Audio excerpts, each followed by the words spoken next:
이르면 이르리라 라는 말씀의 제목으로 우리 창세기 43장 1절부터 15절까지 말씀 같이 나눴으면 좋겠습니다. 수요일날 트라우마에 대해 상처에 대해서 얘기했다면, 오늘은 그 야곱이 평생 간직했던 그 상처부터 이제 자유해지는, 치유해지는, 그러니까 놓는 어떤 그런 일들에 대해서 해결에 대해서 얘기하고 있습니다. 가장 중요한 핵심적인 말씀이 이제 14절 아닌가 싶습니다. 14절 시작. 전능하신 하나님께서 그 사람 앞에서 너희에게 은혜를 베푸사 그 사람으로 너희 다른 형제와 베냐민을 돌아보게 보내게 하시기를 원하노라. 내가 자식을 잃게 되면 이르리로다. 예. 베냐민을 이렇게 내어주면서 얘기하는 거죠. 잃게 되면 이르리라. 이제 이게 요게 이제 구약에서도 비슷한 말이 있죠. 죽으면 죽으리라. 에스더의 고백하고 똑같아요. 그러니까 사실 이게 어쩌면 하나님께 맡긴다. 진짜 전능하신 하나님 앞에 맡긴다는 뜻이고, 내 인생에 내가 붙잡고 있었던 거, 내가 놓칠까봐, 내가 다시 놓칠까봐, 또 잃어버릴까봐 붙잡고 있었던 이 모든 것들을 하나님께 맡긴다는 뜻이고, 그 진정한 이게 사실은 내려놓음의 사실은 모습이에요.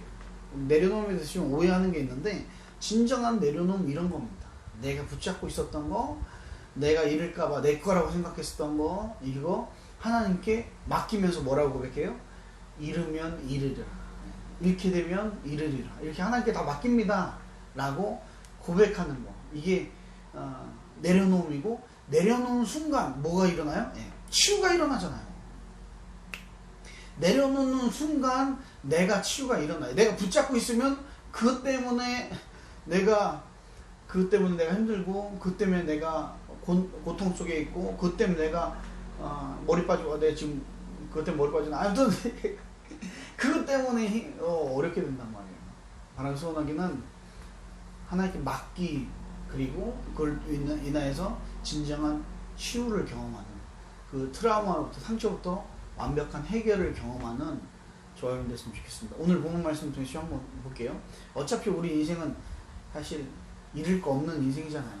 그러니까 내 거라고 생각하는 순간, 물질 내 거야, 이거 직장 내 거야, 이거 자녀 내 거야, 이거 집 내 거야 라고 딱 붙잡는 순간 뭐 한다고요? 그게 이제 내 거라고 하는 순간 위험한 거예요. 그게 이제 그거를 우리 인생이 사실은 마음대로 됩니까? 올해도 코로나로 이렇게 될지 누가 알겠습니까? 세계 어느 석학이 예언했습니까? 근데 이걸 통해서 다 뺏겨도 2020년 내 계획과 내 모든 것을 다 빼앗기고, 혹 다 뺏긴다 한들, 직장까지도 뺏긴다 한들, 이게 어떻게 내 거겠습니까? 여러분, 어차피 인생은요, 세상 사람들도 그러잖아요. 빈손으로 왔다 빈손으로 간다고. 내 게 아니에요. 그냥 내려놓는 거예요. 자, 말씀 좀 가겠습니다. 2절입니다. 2절.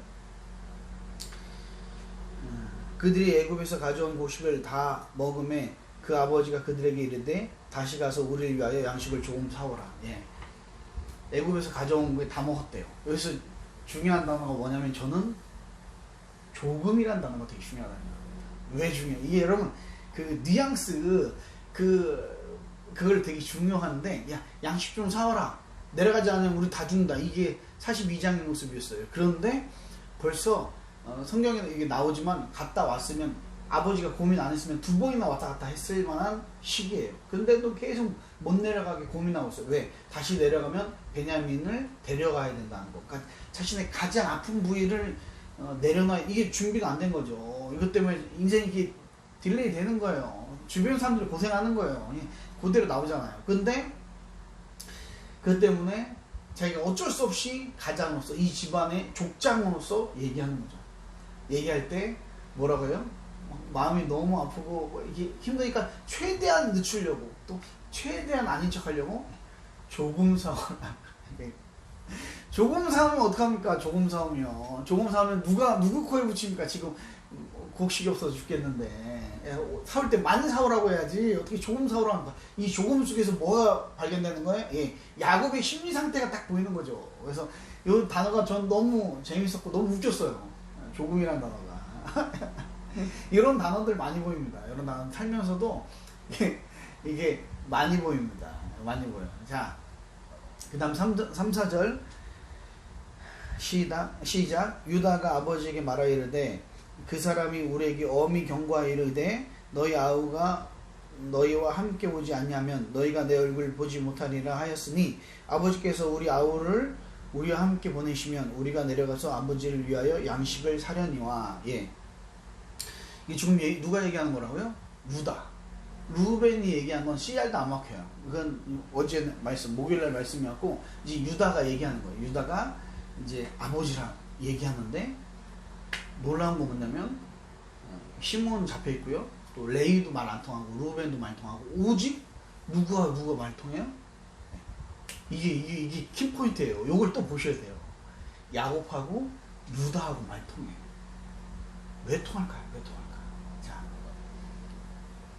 그리고 요셉, 여기서 요셉이 등장 안 하는데도 요셉이 갑으로 나와요. 왜? 요셉이 그 형 시몬을 한번 붙잡고 9형을 돌려보내지 않습니까? 왜 돌려보내겠어요? 만날 수 있는 절대절명의 기회일 텐데 왜 돌려보내겠어요? 네. 아는 거죠. 뭘 알아요?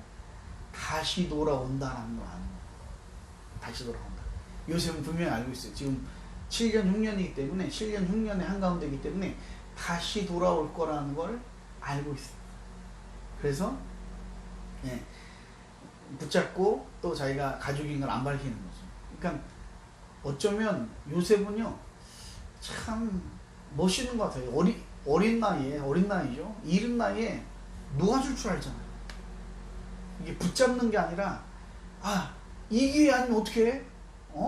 막 우리는 그 기회 한번 붙잡으려고 아둥바둥 하잖아요. 그 썩은 동아줄도 모르고 막 그 붙잡으려고 막 아둥바둥 하는데 근데 만약에 진짜 요셉은 정말 큰 그림에서 멀리에서 내 감정에 내 욕구에 움직이는 게 아니라 큰 그림에서 보는 거죠. 큰 그림에서 반드시 돌아올 텐데. 그래서 내려놓을 줄 아는 사람, 놓아줄 줄 아는 사람. 지금 어쩌면 전 이 장면에서 또 요셉이 등장하지 않지만 요셉과 야곱이 막 비교돼 보여요. 야곱은 막 그 트라우마로 붙잡고 있는 인생, 놓기 너무 힘들어하는 인생. 요셉은 이미 그 고난을 통해서 어쩌면 야곱보다 더 큰 고난, 어렸을 때, 젊었을 때 하나님 요셉을 쓰신 이유가 있다니까요. 이 모든 과정을 다 겪고 나서 놓아줄 줄 알아요. 놓아줄 줄 알아요. 두 모습이 비교되면서 요셉이 등장하지 않지만 갑자기 갑으로 인생이 진짜 자기 욕망이 이끌리잖아. 이거 어떡하지? 막 어떤 촉박함이 이끌리지 않냐고 놓아줄 줄 아는 사람. 인생 큰 그림은 그리고 또 크게 볼 줄 아는 멋진 인생이지 않습니까? 갑자기 요셉이 등장하는 요셉이 보이는 거예요. 요셉이 등장하는 거예요. 자, 양심 문제. 여기서 중요한 거는 양심 문제는요, 양심 문제로 끝나지 않고 또 뭐랑도 연결돼요? 베냐민 문제랑도 연결되죠. 그러니까 두 문제가 얽히고 설켜 있어요. 그걸 통해서 또 느낍니다. 이게 그래서 야곱이 빨리 양식 구해와라 라고 얘기할 수 있는데 쉽게 얘기 못한 이유는 양식 문제와 베냐민 문제가 이렇게 어쩌면 반비례되게 이렇게 얽혀있기 때문에 쉽게 얘기 못하는 거 아닙니까? 사실 이거 플러스 문제 하나 더 플러스 되어 있는데 이거 보면서 또 느끼는 건 맞아. 인생은요 어떤 수학 공식처럼 명료하게 한 문제로만 돼 있잖아요. 다 다른 문제도 얽히고 설키고 있어요. 관계도 마찬가지고 우리 인생의 문제는 하나만 잘 되는 게 아니라 모든 문제가 얽히고 설키고 있어요. 그래서 하나님의 개입하심이 진짜 필요한 거예요. 하나님의 해결하심이 필요한 거예요. 내가 한 문제는 바라볼 이거 막 풀려갈 수 있어요. 이거 푸는 순간 뭐예요? 요게 올라오는 거예요. 또 요거 푸는 순간 뭐예요? 요거 요짓 하는 거예요. 요거. 근데 이 둘만 있는 게 아니라 하나 또 있어. 그게 뭐예요? 네. 사실 가정의 문제. 아까 얘기한 것처럼 대화가 안 됩니다. 대화가. 42장 36절입니다. 42장 36절. 42장 36절 한번 읽어볼게요. 시작. 그들의 아버지 야곱이 그들에게 이르되 너희가 나에게 내 자식들을 잃게 하도다. 요셉도 없어졌고 시몬도 없어졌거늘 베냐민을 또 빼앗아 가고자 하니 이는 다 그를 해롭게 함이로다. 야곱이 얘기하는 거예요. 뭐라고 얘기하는 거예요? 너희들이 내 자식을 빼앗는다. 요셉도 잃어버렸고 시몬도 잊어버렸고 이제 베냐민까지 뺏으려고 그래?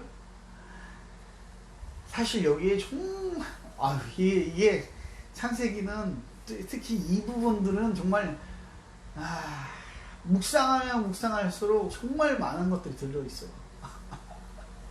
정말 많은 것들이 있는데 그 중에 또 얘기하는 거예요. 이게 가족의 문제도 껴있어요. 그냥 다시 문제가 양식의 문제, 없으면 죽죠. 그리고 베냐민 문제, 그리고 가족의 대화가 단절한 이 문제가 다 얽히고 설켜 있는 거죠. 이걸 통해서 다시 한번 우리는 인생이라는 것을 배우는데 문제 하나가 해결되면 끝나는 게 아니라 하나님께서 이 문제 가운데 개입하실 때, 이 얽히고 설킨 문제 가운데 하나님이 개입하실 때 놀라운 역사들이 일어납니다. 그것도 마저 볼게요. 자, 유다가 이제 아버지랑 말이 통한 이유, 이것도 한번 보셔야 됩니다. 왜? 루벤 큰아들이잖아요. 이거 말에 권세가 없어. 말하면 다 무시당해. 정대로 하는데도 무시당하고 뭐 이렇게 무시당할 짓을 했어.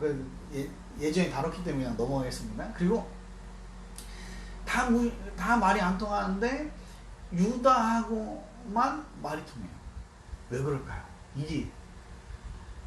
이것도 길어질 수밖에 없는 게 이게 다 너무나 중요하기 때문에 다 이렇게 얘기합니다. 왜 그러냐면 유다도 두 아들을 잃었어요.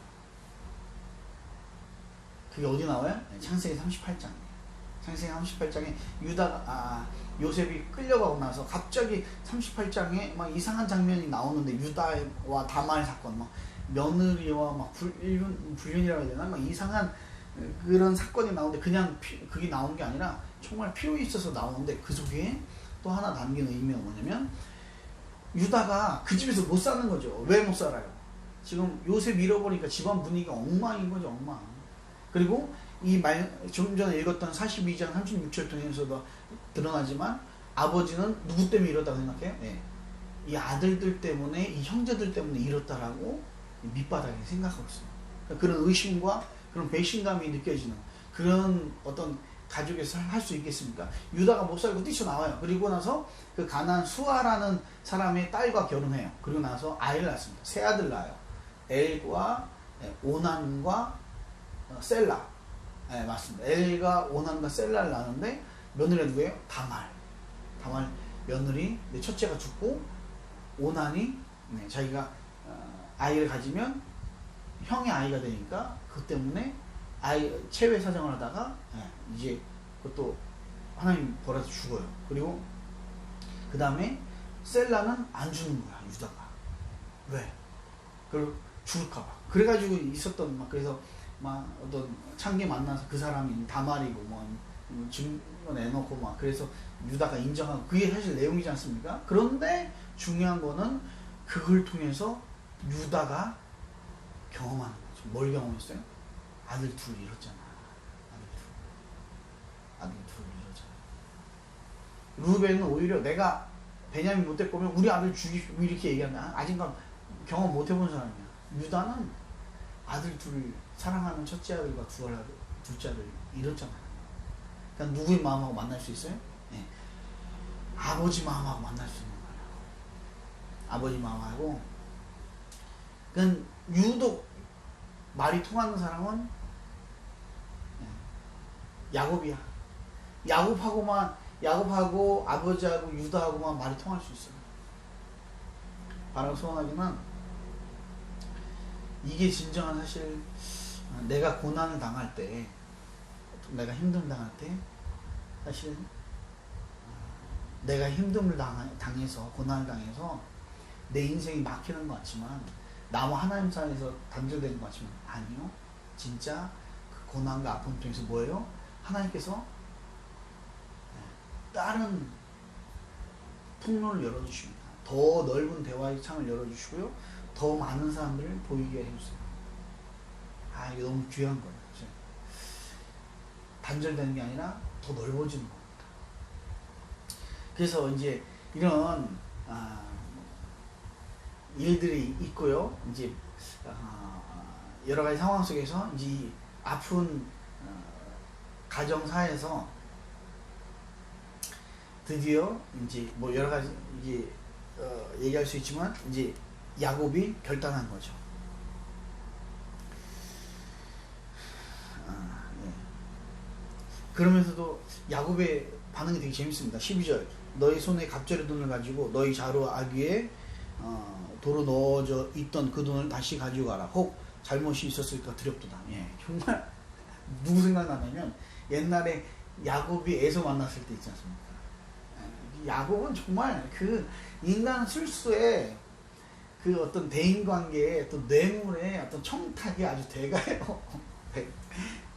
때를 나눠 세 때로 나눠가지고 막 자기 약국강가에 기도하고 막 이랬었던 뭐 여기 이 장면이 생각나는 거죠. 근데 지시를 해주고 거기서 끝나지 않고 야곱이 뭐라고 하냐면 13절 내 아우도 데리고 떠나 다시 그 사람에게 가라. 14절 전능하신 하나님께서 그 사람 앞에서 너희에게 은혜를 베푸사 그 사람으로 너희 다른 형제와 베냐민을 돌려보내게 하시길 원하노라. 내가 자식을 잃게 되면 이르리로다. 진짜 내려놓아. 전능하신 하나님께서 이 가족 문제가 어쩔 수 없이 계속 다가오는 거예요. 야곱이 갖고 있는 그 문제와 상처를 내려놓게 하나님께 맡기게 막 주변에서 오는 거죠. 이게 이때만 그랬습니까? 아니라니까요. 몇 번 더 갈 수 있었어요. 그러니까 이것뿐만 아니라 여러 번 그의 문제에 대해 그거 하나님께 맡겨라. 제발 좀 하나님께 맡겨라. 라고 이 가정의 문제처럼 보이지만 이걸 통해서 오는 여러 가지 일들이 많이 있었어요. 그런데 드디어 야곱이 결정합니다. 누굴 바라보요? 전능하신 하나님 바라보고 결정하는 거죠. 내가 잃으면 잃으리라. 이 정말 야곱에게 베냐민이라는 존재는요. 그냥 베냐민이 아니에요. 어떤 의미가 있습니까? 네. 자기가 너무 사랑해서 14년 동안 그렇게 죽도록 고생해서 얻고 싶었던 라헬 죽었잖아요. 아이나 다 죽었잖아요. 그리고 너무 사랑해서 해서 유별나게 아끼고 하나님의 어떤 비전을 바라보게 해서 큰 기대를 했었던 요셉. 그 모든 어떤 결정체가 누구예요? 베냐민이에요. 그 베냐민이라는 의미는 야곱에게 쉬운 존재가 아니에요. 쉬운 의미가 아니에요. 정말 자기 인생 이상의 것이 자기 존재 이상의 것이 사실 베냐민이거든요. 근데 하나님께서 어떻게 해요? 이 아픈 가정사를 통해서 하나님이 계속 이렇게 건드신 이유는 뭐예요? 이 과정을 통해 이 과정이 이렇게 애국으로 가야지만 하나님의 역사가 시작되거든요. 이 가정사를 통해서 나의 아픔을 통해서 내 트라우마의 상처를 내려놓음으로 나만 치유받는 게 아니라 뭐가 드디어 시작돼요? 하나님의 역사가 시작되는 거예요. 하나님의 역사의 통로가 되는 거예요. 나만 고쳐지는 게 아니라 이 트라우마의 어떤 치유를 통해서 고쳐짐을 통해서 하나님의 역사가 시작되는 줄 믿으셨으면 좋겠습니다. 그래서 우리는 각자마다 갖고 있는 이 트라우마에 대한 것들, 아픔에 대한 것들 이거에 대해서 인정하고 내려놓고 전능하신 하나님 맡기며 뭐라고 고백해야 된다고요? 네. 잃으면 잃으리라. 따라해보세요. 잃으면 잃으리라. 네. 그 신앙이 돼야 돼요. 내가 붙잡는 신앙이 아니라 잃으면 잃으리라. 에이, 내가 사랑하는 사랑 이거 놓치면 큰일 나는 거예요. 아니요. 잃으면 잃으리라. 하나님께 맡길 때 하나님이 알아서 해주실 거야. 내가 붙잡고 있었던 거, 이게 물질이든 자녀든 돈이든 뭐 직이든 뭐 상관없이 직장이든 뭐라고 고백해야 돼요? 네. 이르면 이르라. 그렇다고 해서 여러분 이게 그냥 그러니까 내려놓으면 오해하시면 안 됩니다. 그러니까 이거 완전히 이게 이게 아니에요. 정말 내 소중한 것을 주님 손에 맡겨 올려드리는 거. 이게 이르면 이르. 내가 붙잡는 순간에 내가 갖고 있기 때문에 더 힘든 거예요. 진짜 회복은 하나님께 맡겨드릴 때 이르면 이르라 하고 내려놓을 때 역사가 시작될 줄 믿습니다. 나라고 소원하기는 그렇게 승리하는 귀한 우리 생생교회 성도님 되실 주님의 축원합니다. 기도하겠습니다. 하나님 감사합니다. 오늘도 귀한 말씀 주셔서 하나님 야곱의 너무나 소중한 베냐민이라는 존재를 자기 인생보다 더 큰 존재를 이르면 이르리라 하고 전능하신 하나님 편에 올려드렸듯이 그리함으로 그의 갖고 있는 그의 인생을 괴롭혔던 그 트라우마로부터 상처부터 치유받고 그리고 그뿐만 아니라 그 가정을 통해 하나님의 역사가 개입된 것처럼 우리 사랑하는 귀한 성도들 가운데 갖고 있는 문제 있다고 하면 또 갖고 있는 상처 있다고 하면 트라우마 있다고 하면 하나님께 내놓게 하여 주시옵소서. 주님 손에 올려드리게 하여 주시옵소서. 전능하신 하나님께 맡겨드리게 하여 주시옵소서. 이것이 믿음이고 이것이 우리의 고백이 되어야 될 줄 믿습니다. 감사드리며 예수님의 이름으로 간절히 기도드립니다. 아멘.